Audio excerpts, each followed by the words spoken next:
ഹാഷ്മി ഇപ്പം യുദ്ധം അടുക്കള കയറി എന്നുള്ളത് ഏറ്റവും പ്രധാനപ്പെട്ട കാര്യം. ഹോട്ടലുകളിലൊക്കെ സിലിണ്ടറിൽ കിട്ടാനില്ല.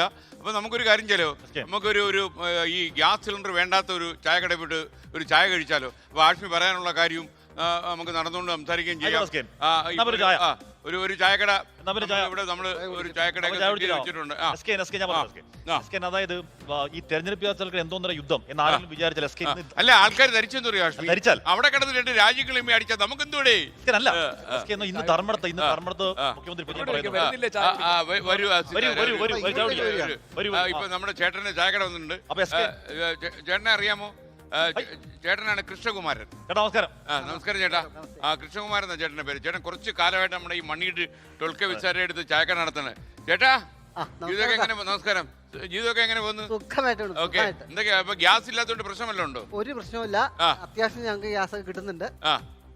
ചേട്ടന് പ്രശ്നമൊന്നുമില്ല. ഒരു വിഷയമില്ല. നമ്മൾ വലിയ നേരത്തെ ബുക്ക് ചെയ്തിട്ടുണ്ടോ? 1 മാസം ബുക്ക് ചെയ്യണോ? പിന്നെ ഞങ്ങളവിടെ ധാരാളം ഗ്യാസ് ഉണ്ട്. ഇഷ്ടം പോലെ ഗ്യാസ് പോലെ. എന്തുവാ കുടിക്കാനുള്ളത്? കുടിക്കാൻ ചായ ഉണ്ട്. കടിയോ? കടി ആവശ്യത്തിന് കടി മടക്കുണ്ട്. നല്ല മടക്ക് സാധനമുണ്ട്.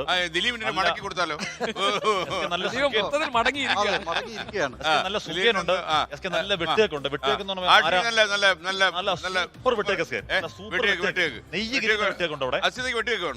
ഈ തലച്ചറിലും പ്രദേശങ്ങൾ നാട് തലച്ചറ ഞാൻ പറഞ്ഞു. അവിടെ ഈ വെട്ട് കേക്ക് വളരെ ഫേമസ് ആണ്. നല്ല സൂപ്പർ കേക്ക്. ഇത് ആദ്യം നമ്മള് ലേഡീസ് ഫസ്റ്റ് ഓക്കെ എന്നുള്ളതാണല്ലോ. വെട്ടിയൊക്കെ ഒരെണ്ണം എടുക്കട്ടോ.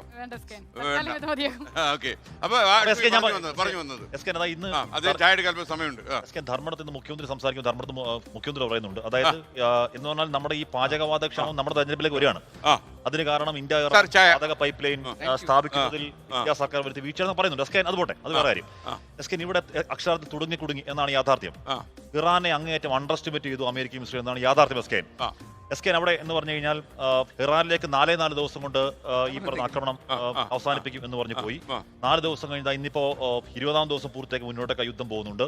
ഇറാൻ ചത്തു എന്നൊക്കെ ട്രംപ് പറയുമ്പോഴും ഒരു സ്വപ്നമാണ്. ഒരു തരിമ്പിന് പോലും ഇറാന്റെ പ്രത്യാക്രമണം അതില്ലാതായിട്ടുള്ളത് മാത്രമല്ല ഓരോ ദിവസം സംരംഭിക്കുകയാണ്. എസ്കേൻ അവിടെ ദീർഘകാർഷയിലുള്ള ഇന്ത്യൻ ഓഷ്യനിലുള്ള 4000 കിലോമീറ്റർ ദൂരപരിധിയിലേക്ക് ഇവരുടെ ഇപ്പൊ അത് ഇമാദ് മിസൈൽ എന്ന് പറയുന്ന അങ്ങേറ്റ എസ്കേൻ അത് അവിടെ പോയി വീടില്ല എന്ന് പറഞ്ഞപ്പോൾ 4000 കിലോമീറ്റർ ലക്ഷ്യം വെക്കാനുള്ള കരുത്തുണ്ടെന്ന് തെളിയിക്കുന്നുണ്ട്. F-35 ഇന്നൊരു F-15 അടിച്ചിട്ടു. F-35 നേരത്തെ വീഴുന്നുണ്ട്. അമേരിക്കൻ ഈ പറഞ്ഞ വ്യോമ പ്രതിരോധ സംവിധാനങ്ങൾ ഏതാണ്ട് ഗൾഫിൽ ചുറ്റുമുള്ള പോയി. കോടികൾ വിലയുള്ളതാണ്. വ്യോമ പ്രതിരോധ സംവിധാനങ്ങൾ തകരുന്നു. അങ്ങനെ മുഴുവൻ ഇറാൻ എണ്ണം പറഞ്ഞ സൈനിക ശക്തിയാണ് തെളിയിച്ച വരികയാണ്. ഞാൻ പറഞ്ഞു പൂർത്തിയാക്കട്ടെ എന്ന് പറഞ്ഞ എണ്ണം പറഞ്ഞ സൈനിക ശക്തിയാണ് എന്ന് ഇറാൻ തെളിയിക്കുന്നുണ്ട്. എസ്കേൻ ഇവിടെ അവിടെ അമേരിക്കക്കകത്ത് ഡൊണാൾഡ് ട്രംപിനെതിരെ വലിയ വിമർശനം വരുന്നു. യുദ്ധം ആർക്കു വേണ്ടിയാണെന്ന് ചോദ്യം ഉണ്ടാകുന്നു. കൂടുതൽ അമേരിക്കൻ സൈനികരുടെ ബോഡി ബാഗ്സ് അമേരിക്കയിലേക്ക് വരുമ്പോഴേക്കും അമേരിക്കൻ ജനത ട്രംപിനെതിരെ തിരിയുന്നുണ്ട്. ഏതെങ്കിലും തരത്തിൽ എങ്ങനെയെങ്കിലും യുദ്ധം അവസാനിച്ച് ട്രംപ് തലയിൽ കൈവച്ച് ആഗ്രഹിക്കുന്നുണ്ട്. പക്ഷേ ഇസ്രയേലിന് താല്പര്യമില്ല. അല്ല, പലവട്ടം ട്രംപ് പറയുന്നുണ്ട് യുദ്ധം അതിന്റെ ലക്ഷ്യം പൂർത്തിയായി കഴിഞ്ഞിരിക്കുകയാണ്. എന്താ ലക്ഷ്യം എന്താ ലക്ഷ്യം ഇല്ല, അടുത്ത ദിവസം പറയും. തുടക്കത്തിൽ ലക്ഷ്യം എന്താണ്? ഒന്നും അങ്ങനെയുള്ള ലക്ഷ്യം റെജീം ചേഞ്ച് ആണ്. അതിൽ മറ്റൊരു കാര്യം കൂടിയുണ്ട്. അതായത് നേരത്തെയൊക്കെ അമേരിക്ക പങ്കാളിയാകുന്ന യുദ്ധങ്ങളിൽ നാറ്റോയുടെ ഒരു പങ്കാളിത്തം അവർ ഉറപ്പാക്കുമായിരുന്നു. ആ രാജ്യങ്ങൾ സ്വമേധയാ അല്ലെങ്കിൽ അമേരിക്കയ്ക്കൊപ്പം അവർ പറയുന്നതൊക്കെ ഒരു ന്യായമായിരിക്കുമല്ലോ എന്ന് കരുതി അതിന്റെ കൂടെ അങ്ങ് ചേരുമായിരുന്നു. പക്ഷെ ഇപ്പോ ആവർത്തിച്ച് പറഞ്ഞിട്ടും രാജ്യങ്ങൾ ആരുമില്ല. അല്ല, ഞാൻ പറയാൻ വന്ന കാര്യം, യുദ്ധം എവിടെ നടന്നാലും അത് മനുഷ്യരെ ബാധിക്കും. ഈ യുദ്ധത്തിൽ ഒരു പ്രധാനപ്പെട്ട പ്രശ്നം, ഇത് ആണവ ഗവേഷണ കേന്ദ്രത്തിലേക്ക്, ഇപ്പോ ഡിമോണ ഇസ്രായേലിലെ ആണവ ഗവേഷണ കേന്ദ്രത്തിലേക്കാണ് ഡയറക്റ്റ് അറ്റാക്ക് വന്നിരിക്കുന്നത്. നഥാൻസിലേക്ക് ആക്രമണം ഉണ്ടായതിനുള്ള മറുപടിയായിട്ടാണ് ഇറാൻ ചെയ്തിരിക്കുന്നത്. അപ്പോൾ ഇത് വലിയ ഗുരുതരമായ പ്രത്യാഘാതം ഉണ്ടാക്കുന്ന പ്രശ്നത്തിലേക്ക് കാര്യങ്ങളിലേക്ക് പോവുകയാണ്. മാത്രമല്ല, അമേരിക്ക വിചാരിച്ചാൽ ഇത് കൺക്ലൂഡ് ചെയ്യാൻ പറ്റില്ല. ആ സാഹചര്യമൊക്കെ കൈവിട്ടു പോയിരിക്കുന്നു. ഇറാൻ ഏറ്റവും അവസാനത്തെ അവരുടെ അടവിലേക്ക്, അല്ലെങ്കിൽ അവരുടെ ഏറ്റവും അവസാനത്തെ പ്രതിരോധത്തിന്, ഏറ്റവും ശക്തമായ പ്രതിരോധത്തിന്റെ ഘട്ടത്തിലേക്ക് അവർ ഇതിലെ പ്രധാനം എന്താ അറിയോ? എസ്കേൻ ഇതാണെങ്കിൽ ഇത് ദീർഘനാളായി ഇറാൻ കാത്തിരുന്ന യുദ്ധമാണ് എന്ന് പറഞ്ഞാൽ എസ്കേൻ അവർ കൃത്യമായ പ്ലാൻ ഉണ്ടായിരുന്നു. അവർ ആയത്തുള്ള അലി ഖമനി അവരുടെ പരമോന്നത നേതാവ് കൊല്ലപ്പെട്ടാൽ ഏത് രീതിയിൽ അവരുടെ സേന ആക്ട് ചെയ്യണം എന്ന് 31 പ്രവിശ്യകളായി തിരിച്ചുകൊണ്ട് ഓരോ പ്രവിശ്യയ്ക്കും ഓരോരോ അമ്മുണിഷൻ, ഓരോ പ്രവിശ്യയ്ക്കും ഓരോരോ മിസൈൽ കേന്ദ്രങ്ങൾ, ഓരോ പ്രവിശ്യയും നേരത്തെ ആഷ്മി ഇതിനിടയില് അസ്കർ പറഞ്ഞു, പറഞ്ഞല്ലേ ഇറാൻ മരിച്ചല്ലേ? ഇറാൻ ചത്തു എന്നാ പറയുന്നത്. അസ്കർ പറഞ്ഞു വന്നത് അലി ജഫാരി എന്ന് പറയുന്ന ഒരു മേജർ ഈ ജനറൽ അമേരിക്കയുടെ ശത്രു ഡെമോക്രാറ്റിക് പാർട്ടി മാത്രമേ ഉള്ളൂ. ഇറാൻ മരിച്ചു. തീവ്ര ഇടതുപക്ഷക്കാരും ആയ ഡെമോക്രാറ്റിക് പാർട്ടി. അതെ എന്ന് പറഞ്ഞ ഡെമോക്രാറ്റിക് പാർട്ടി എസ്കേൻ ഇവിടെ ഏതെങ്കിലും സൈനിക രാഷ്ട്രീയം വിചാരിച്ചാൽ തടുക്കാവുന്നതല്ല. ഓരോ 31 പ്രവിശ്യകളെയും ഓരോ കമാൻഡർമാർ അവരുടെ അന്വേഷണത്തിൽ യുദ്ധം ചെയ്തുകൊണ്ടേയിരിക്കുകയാണ്. അതിൽ സിജിൽ മിസൈലുണ്ട്, ഫത്ത മിസൈലുണ്ട്, ഈ ഡാൻസിംഗ് മിസൈൽ എന്ന് പറഞ്ഞ മിസൈലുണ്ട്, അവരുടെ അസംഖ്യം ഡ്രോണുകളുണ്ട്. അപ്പോൾ എന്ന് പറഞ്ഞാൽ ഇത് നിർത്തണമെന്നുണ്ടെങ്കിൽ അക്ഷരാർത്ഥത്തിൽ യഥാർത്ഥത്തിൽ ഇപ്പോൾ പന്ത് അമേരിക്കയുടെ കോട്ടിലല്ല, അത് ഇറാന്റെ കോട്ടിലാണ്. ഇറാൻ തീരുമാനിക്കണം എസ്കേൻ ഈ യുദ്ധം നിൽക്കണമെങ്കിൽ. അല്ല, ഇറാൻ അത്ര എളുപ്പം തീരുമാനിക്കാനും പറ്റില്ലല്ലോ. പറ്റില്ല. കാര്യം അവരുടെ കുടുംബം കുട്ടിച്ചോറാക്കിയില്ലേ.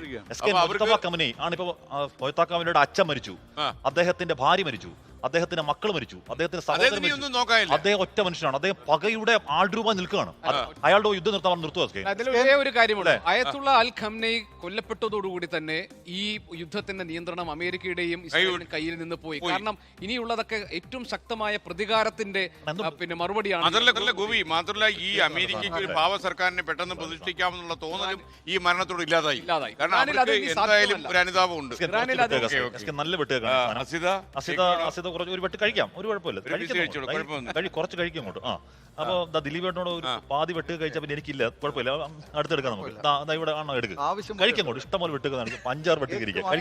ആവശ്യം പോലെ വെട്ടുകേക്ക്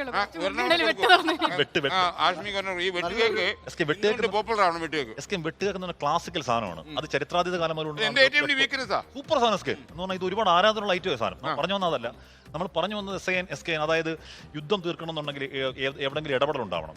ആ ഇടപെടൽ ഉണ്ടാവുന്നില്ല എന്നുള്ളതാണ് സങ്കടം. ലോകത്തെവിടെയായാലും ഏത് സമയത്തും 24 വാർത്തകളും ഓഗ്മെന്റഡ് റിയാലിറ്റി പാക്കേജുകളും എക്സ്പ്ലെയിനറുകളും വിശദമായി കാണാൻ ഞങ്ങളുടെ യൂട്യൂബ് ചാനൽ നിങ്ങൾക്ക് സബ്സ്ക്രൈബ് ചെയ്യാം.